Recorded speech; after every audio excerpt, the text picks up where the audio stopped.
So hello everyone, welcome to Univoyage. This is Vishal Shekhar and I hope you're doing well. Today we're going to talk about some tips for preparing for IPMAT Indore along with boards. These are some tips which every aspirant should follow when they are preparing for IPMAT Indore. So before that, the most important date, the IPMAT will be conducted on Monday, June 14, 2021, and it is most likely to be a center-based examination. So now I'll move on to some basic tips. So the golden rule while you're preparing for any examination is to be consistent. All right. So study every day for some time instead of studying on a particular day for many hours. So you should study for 1 hour um, every day of the week instead of studying for 7 hours on any one particular day. This helps you in concentration, and when you go ahead and if you're consistent in your preparation, you will see that in your mock test results or however you gauge your performance. You have to divide your time wisely. Don't ever complain about things that cannot be changed. Now, some of you might be wondering that the date of IPMAT is almost clashing when the boards are over, and it's just 4 days after when boards are over. So there is no use pondering over that. And I suggest that you get over it and focus on what lies ahead for you. And never be afraid of asking doubts. I was a student who used to ask a lot of doubts when I was preparing for IPMAT, and that has really helped me in clearing a lot of concepts. So let's move on to basic tips for verbal ability. Make sure you read newspaper articles, journals, etc. every day to hone your reading skills. Reading is a quintessential part of IPMAT examination because you have to read when you are doing an RC. You have to read a lot while you are trying to fit the perfect word. Even in parajumbles, you have to read all sentences, and only then will you be able to get a logical connect between them. So reading is very important, and you have to lay emphasis on reading.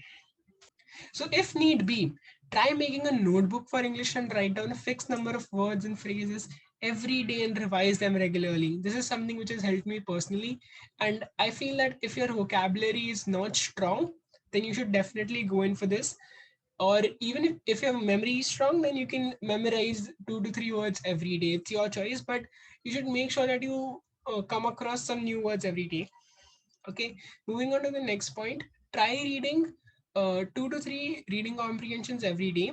So you have to do reading comprehensions every day in order to work on that particular skill.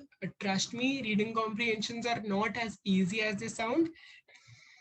And I want you to understand that this is an essential part of the examination. So please don't underestimate it. So evaluate your mistakes every day and don't let them accumulate. Work on them and discuss any particular topic with other people. So English is a subject which is very debatable at times. Some particular topics are kind of very debatable. So I suggest that if you have some doubts in certain questions, go ahead and ask people. There is no harm in asking. It helps you and the other person in learning something new. Okay, so across these 4 points, I want you to notice one thing I have mentioned every day. So this is what I mean by consistency. You have to be consistent. You have to put in that effort every day if you want to pass IPMAT examination, actually any examination for that matter. You have to be consistent in your preparation. So moving on to basic tips for cognitive ability. Trying to cover as many topics as possible. Sometimes in IPMAT Indore,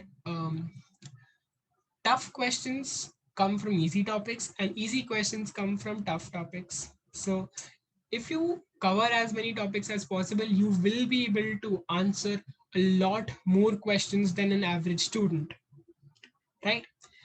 Secondly, you should make a notebook for all formulas and revise them regularly because this is indispensable when you're preparing for an examination which is so math intensive. You tend to forget a lot of formulae, and this would help you in overcoming that, if you note them down regularly and if you revise them, you are in a better position to remember them, right? Thirdly, if you don't get a question while practicing, ask for help and don't wait time pondering over it. Make efficient use of time covering different types of questions. Don't ponder over a question. If you don't get it, don't get disappointed, don't get disheartened. Just post it on any of the Telegram groups, or however you clear your doubts, right? Fourth point, don't be scared by the type of questions and doubts asked by other people. Sometimes people deliberately do this. They just ask doubts which are out of this world to scare other people. So don't be frightened by that, all right? You can't finish everything on the last day, so revise your formula daily. That's what I mentioned in the second point, right? Denote a particular time of the day along with fixed number of minutes for this.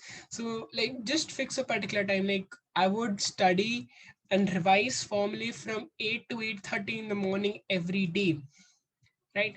Set a particular time and a particular number of minutes during which you'll only revise formally, right? Moving on to basic tips for data interpretation.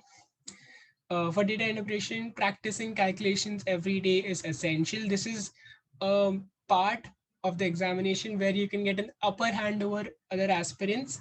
Usually in data interpretation, 5 to 6 questions are asked, and they can be solved very easily and very quickly if you know your numbers on your fingertips. Try to improve your efficiency and by heart the percentage to fraction table. And if you want any reference for this, Aditya has already made a video on percentages on our channel, so you can go check that out. Okay, and do at least 2 different types of data interpretation questions every day, like histogram, line chart, pie chart, etc. This is really essential because you don't know the type of question which you might get, so it's very important that you practice different types of questions. Look at the options after reading the question and approximate your answers if options are far away from each other. This is another important aspect that test makers check in students when they are setting the paper. You don't have to solve every question. In some questions you can see the answer directly if you're smart enough, right? And just to give you an example of approximation, let's take 100 by 6 into 17. So you know that in percentage term, if you divide 100 by 6, you get it as 16.66, right? So you can approximate this as 17. So it would be 17 into 17, which would be 289. So you have to try to approximate your answers if the answer options are not close enough. Okay. So moving on to some general tips. Try taking at least 2 mocks every week. Univoyage will also be providing a certain number of free mocks to you. And there are many free mocks available online. And if you are enrolled in an institution, even uh, they give a lot of mocks, so you can definitely solve them.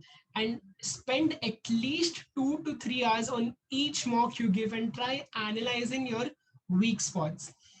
Make sure you keep a record of this to track your performance. So many people, they make Excel sheets, you can write on a piece of paper, but make sure that you note down your marks and maybe your negative marks or your marks in each section in order to improve upon that, right? Try to take as many mocks as possible. So preparing for boards and IPMAT is different. There is no step marking here. So we all know that in IPMAT, you are given a blank sheet and they do not check the answer option that you've selected. So you have to use a certain number of tips and tricks when you're solving these questions. And don't worry, we'll be coming out with these tips, tricks, and some shortcuts which might be useful for you when you're solving a certain type of questions. Don't study for more than 45 minutes in one sitting, because after that you really get saturated and your learning capacity really comes down, right? If you want, you can take a maximum of 5 minute break or even longer. It depends upon you totally. As I said, this is something which can be applicable to any IPMAT aspirant, right? So another thing here is that you should not worry about how many students are appearing for the examination.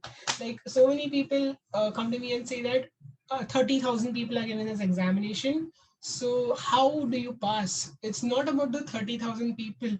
Most of them just register for the sake of it. It's only 4 to 5 thousand people who genuinely prepare for it and actually want to get into this prestigious institute. So your competition is not against those 30,000. Your competition is against those 4 to 5 thousand diligent aspirants. And if you study hard enough, I'm sure that you will be a part of the integrated program in management, right? So thank you. Hope you enjoyed the session. And as I've reiterated throughout the session, consistency is more important than perfection. I hope that this video helps you in some way or the other, and all the best for the examination.